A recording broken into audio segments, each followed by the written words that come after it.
terhadap orang tua yang ada di kampung.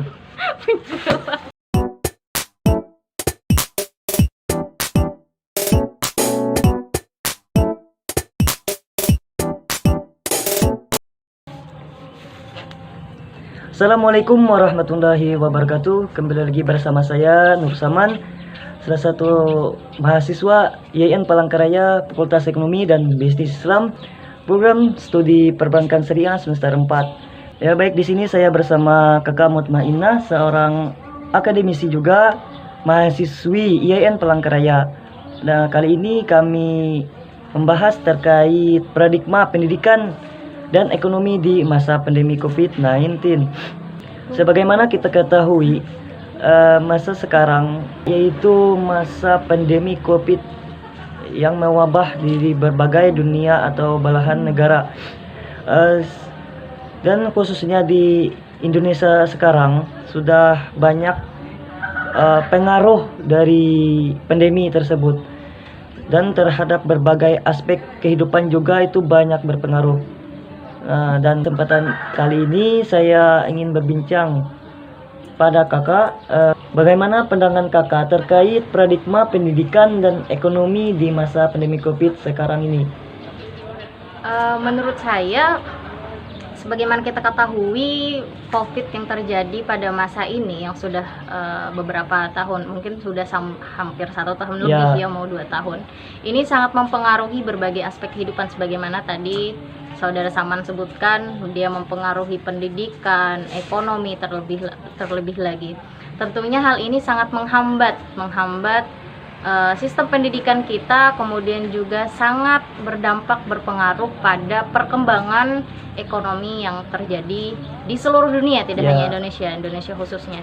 Ya, tentunya kita sebagai akademisi mengharapkan kita tetap produktif dan bisa terus berkembang meskipun di masa pandemi ini berlangsung. Ya. Oh, jadi seperti itu, Kak. Ya, jadi begini, Kak.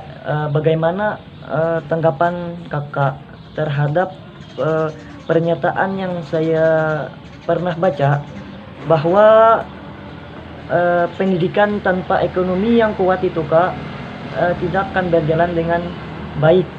Bagaimana itu, Kak? Saya setuju dengan pandangan orang tersebut, yakni menyatakan bahwa pendidikan itu tidak akan berjalan dengan baik tanpa ada dukungan perekonomian yang baik pula gitu. Sebagaimana kita ketahui, pandemik ini sangat mempengaruhi banyak sektor. Salah satunya adalah pendidikan yang sangat berpengaruh. Kita sudah menjalani proses belajar mengajar secara daring dari bulan Maret kemarin. Dan itu sangat berpengaruh, misalkan apalagi pada anak-anak SD, SMA dan lain sebagainya, mereka terpaksa melakukan proses pembelajaran secara daring gitu. Tentu hal ini membutuhkan kuota internet dan fasilitas penunjang untuk melaksanakan pembelajaran secara daring. Sementara kuota itu kita perlu beli walaupun ada subsidi dari pemerintah gitu. Namun hal ini tentu akan berpengaruh pada perekonomian orang tua yang juga terhambat karena adanya corona. Misalkan orang tuanya yang memiliki pencaharian sebagai pedagang, atau misalkan mata pencahariannya yang sehari-hari hanya sebagai buruh serabutan. Tentu hal ini sangat mempengaruhi pada pekerjaan yang mereka dapatkan karena orang-orang pada lockdown, orang-orang pada di rumah aja gitu. Akhirnya lapangan pekerjaan ditutup, tentu ekonomi dalam keluarga juga merosot gitu. Nah, ya benar. Hanya salah satu contoh saja gitu. Ya, yang sekarang ini yang banyak itu masalah kuota. Ya, walaupun kita tahu ada subsidi dari pemerintah ya kan. Cuman hal itu tidak maksudnya bisa menunjang, namun kadang tidak bisa terpenuhi secara full. Jadi Kak, terkait hal yang kita perbincangkan tadi, Kak, bagaimana menurut Kakak solusi untuk mendorong perekonomian di masa pandemi COVID sekarang nih, Pak? Dari segi pendidikan atau ekonomi, tentu pemerintah sudah melakukan berbagai pencegahan atau berbagai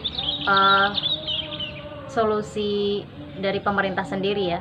Namun sebagai masyarakat kecil, kita bisa membantu pertumbuhan ekonomi dengan tetap produktif di rumah. Ya. Misalkan yang biasa ke pasar jualan secara offline karena corona mungkin bisa lebih terbuka lagi untuk membuka pasar di dunia maya gitu. Karena sekarang kan dunia maya itu sangat berkembang luas, bahkan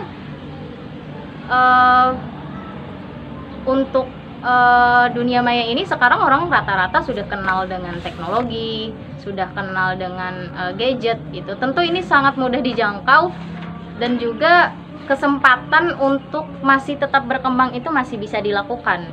Ya benar Kak, dan di sini kita tidak hanya di perkotaan tapi ada di perkampungan Kak. Kan orang tua yang di kampung itu sangat signifikan tidak mengetahui adanya itu teknologi. Walaupun kita tahu bersama masyarakat pedesaan tradisional itu mereka ada yang tidak mengenal internet karena ya itu, keterbatasan fasilitas, keterbatasan keuangan keluarga misalkan. Namun di masa-masa ini tentu pemerintah memberikan fasilitas untuk menjangkau internet karena rata-rata pembelajaran pun dilaksanakan secara daring gitu. Jadi kita manfaatkanlah situasi ini untuk menjangkau kesempatan yang lebih luas gitu. Jadi bukan berarti corona ini mengakibatkan kita tidak bisa apa-apa gitu. Justru hal ini bisa mengembangkan kreativitas kita, apalagi sebagai mahasiswa yang tahu akan hal ini gitu. Kita ketahui bersama bahwa pemerintah juga melakukan beberapa pencegahan untuk turunnya, merosotnya ekonomi ini karena pandemi ya. Namun simpelnya saja, kita sebagai akademisi atau sebagai masyarakat yang mengerti akan hal itu tetap bisa produktif di rumah gitu. Tetap bisa produktif di rumah dalam artian kita bekerja dari rumah, work from home misalkan, karena walaupun banyak tempat-tempat yang di lockdown atau yang pemerintah terjadi pembatasan sosial, kita masih bisa melihat kesempatan di dunia maya gitu. Karena dunia maya ini sangat luas gitu. Kita bisa memanfaatkannya misalkan dengan berjualan online gitu. Ya, lewat HP ya Kak? Ya, hal ini tentu orang-orang di masa pandemik ini tentu semuanya mengenal gadget. Bahkan anak-anak SD pun mengenal gadget gitu. Yang berusia di sini sudah mengenal Kak? Iya, istilahnya kita sudah tahu, orang tua mungkin sudah hafal dengan situs-situs belanja online atau sebagainya. Kita manfaatkan situasi ini untuk menjangkau pasar pasar online itu.